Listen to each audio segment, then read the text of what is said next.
Viva, viva, viva! Olha, eu nem não estava com muita, não pensei em fazer esse vídeo, mas acontece que hoje, ao longo do dia, eu fui recebendo, não várias, porque também não sou assim, é popular a esse ponto, mas algumas mensagens de colegas e em alguns casos de alunos sobre o dia de hoje, Dia Internacional do Professor. E eu achei muito interessante porque à medida que me foram parabenizando, eu fui me sentindo obrigado a refletir sobre a profissão. E é uma coisa que eu faço como parte do próprio exercício da minha profissão, porque, bom, eu sou professor, eu dou aulas quase sempre, em várias circunstâncias, não só nas circunstâncias habituais, que é, por exemplo, falando com alunos de licenciatura e de outros níveis. Mas o meu fazer de professor faz parte do meu cotidiano. Tenho alunos que eu oriento e nessa ação eu estou a ser professor, além de várias outras circunstâncias, inclusive até circunstâncias informais. Mas uma das coisas sobre as quais me ocorreu ser interessante pensar era a ideia de que, a pergunta, melhor, primeiro, como é que nós nos tornamos professor? O que nos faz professores?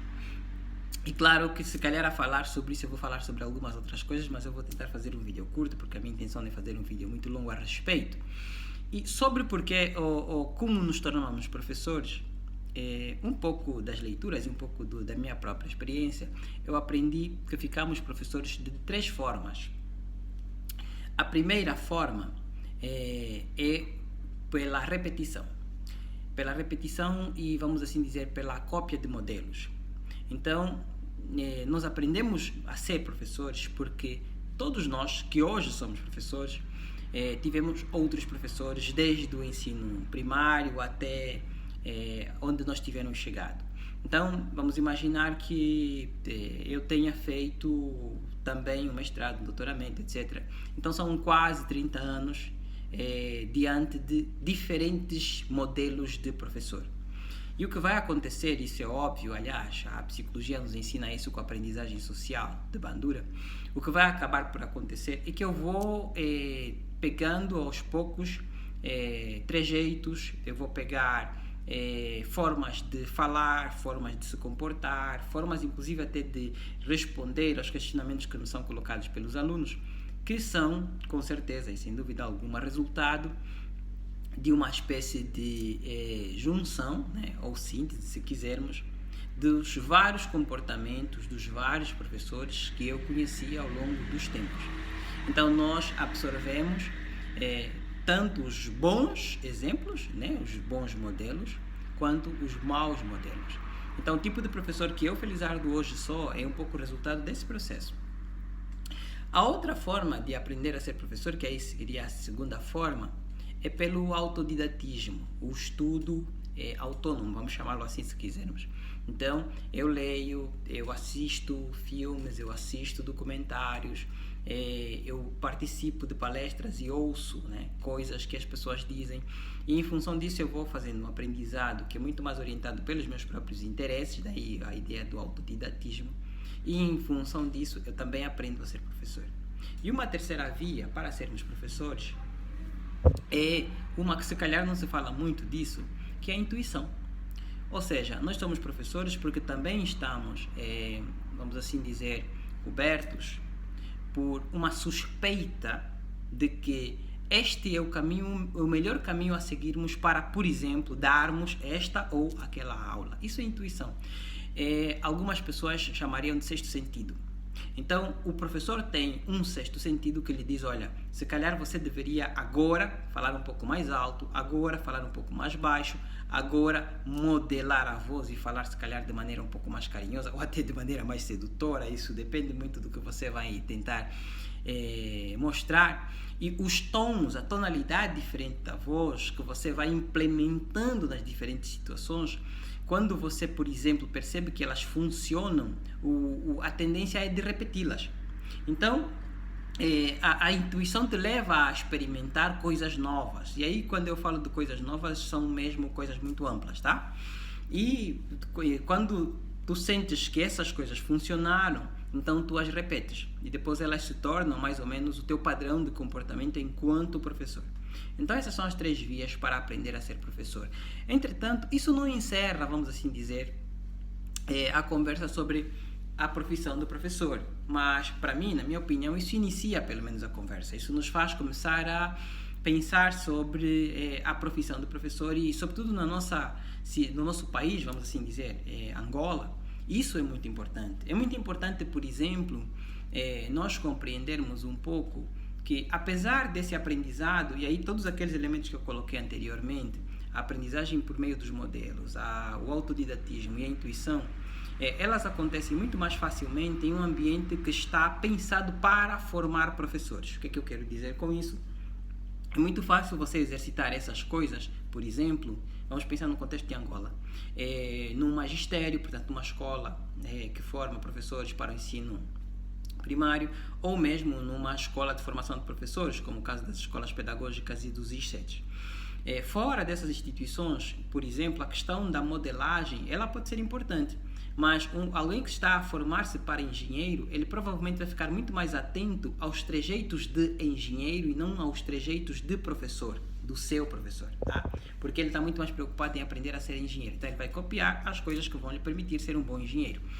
Então é nesse sentido que eu, estando numa instituição de formação de professores, estarei muito mais tentado a experimentar aquelas coisas, vamos assim dizer, na perspectiva da formação de um professor. Bom, mas vamos olhar para outros elementos, para outras capas, vamos assim chamar, da atividade do professor. E a primeira delas que gostaria de falar é sobre, eu vou falar sobre algumas. Então, e a primeira delas, eu vou falar sobre algumas, mas me centrando em 3 pontos principais. O primeiro, eu vou falar um pouco sobre a natureza do trabalho do professor. Segundo, eu quero falar um bocadinho sobre o nosso contexto de trabalho enquanto professores angolanos. E em terceiro, eu quero falar um bocadinho do contemporâneo, vamos assim dizer, as questões contemporâneas do trabalho do professor de uma maneira geral, de uma maneira mais particular.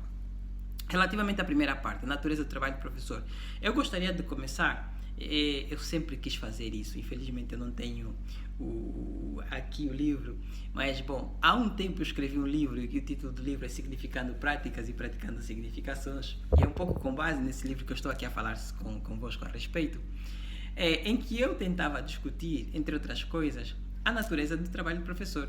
Então, o que é que constitui o trabalho do professor, o que é ser professor? E aí eu encontrei que há muitas dimensões, eu não vou falar de todas, mas há algumas dimensões importantes. Uma delas é o fato de que o professor tenha a ideia, ou tenha a compreensão, a ilusão, o delírio, se quisermos, de que ele sabe um pouco mais do que o aluno e que é importante ele passar essa experiência para o aluno.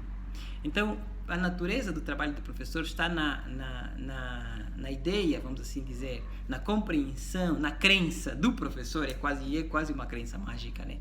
De que eu posso ensinar algo novo aos alunos, de que eu posso garantir que o aluno aprenda um pouco mais do que aquilo que ele sabe. E nesse sentido, é claro que para o aluno aprender é preciso que exista um conjunto diverso de condições. É preciso que, por exemplo, existam condições materiais, uma boa escola, uma boa sala de aulas, um conjunto enorme de materiais. E aí então estaríamos a associar o facto de que aquilo que faz a substância, portanto a natureza do trabalho do professor, tem muito a ver também com o contexto de trabalho do próprio professor. Então eu tenho a probabilidade de desenvolver um trabalho muito melhor e com muito mais qualidade enquanto professor se eu tiver boas condições de trabalho, mas isso não é necessariamente o essencial. E o mais importante é que boas condições de trabalho, isso a pesquisa nos mostra de forma muito farta, boas condições de trabalho não são necessariamente condições materiais. Boas condições de trabalho são, por exemplo, boas relações de trabalho. Eu me relaciono muito bem com os meus colegas. Isso é uma boa condição de trabalho, porque isso possibilita, por exemplo, a colaboração, a procura de soluções conjuntas para os problemas que nos afetam a todos. Isso permite que nós consigamos construir um ambiente de confiança e de segurança entre nós e por aí fora. A boa relação entre professores e alunos, o que permite que o professor, por exemplo, não tenha medo do aluno e vice-versa, que o aluno também não tenha medo do professor, e que eles possam construir uma relação minimamente fraterna, não totalmente igualitária, porque o professor sempre estará numa condição de poder, mas pelo menos civilizada. Uma boa condição de trabalho é, por exemplo, aquela que permite que vamos assim dizer, os chefes, tá, que estão na hierarquia superior lá dentro da instituição escolar, e aqueles que estão abaixo, portanto, professores e outros agentes da educação, possam se relacionar de maneira a que as minhas ideias, por exemplo, de professor, enquanto professor, possam ser valorizadas e inclusive até acolhidas pelos meus chefes, pelo meu diretor, pelo meu subdiretor e por aí fora. Então, pensar em que consiste o trabalho do professor e qual é a natureza do trabalho do professor passa também por pensarmos sobre qual é o contexto em que se desenvolve essa atividade do professor, como é que essas coisas são construídas, o que existe à volta do professor para garantir que o seu trabalho se desenvolva vamos assim dizer, da maneira mais satisfatória possível. Então, em última instância, as condições imateriais são muito mais importantes do que as condições materiais. Um ambiente de trabalho saudável, seguro, autônomo, livre, criativo, costuma ser muito mais importante do que, por exemplo, ter tecnologia de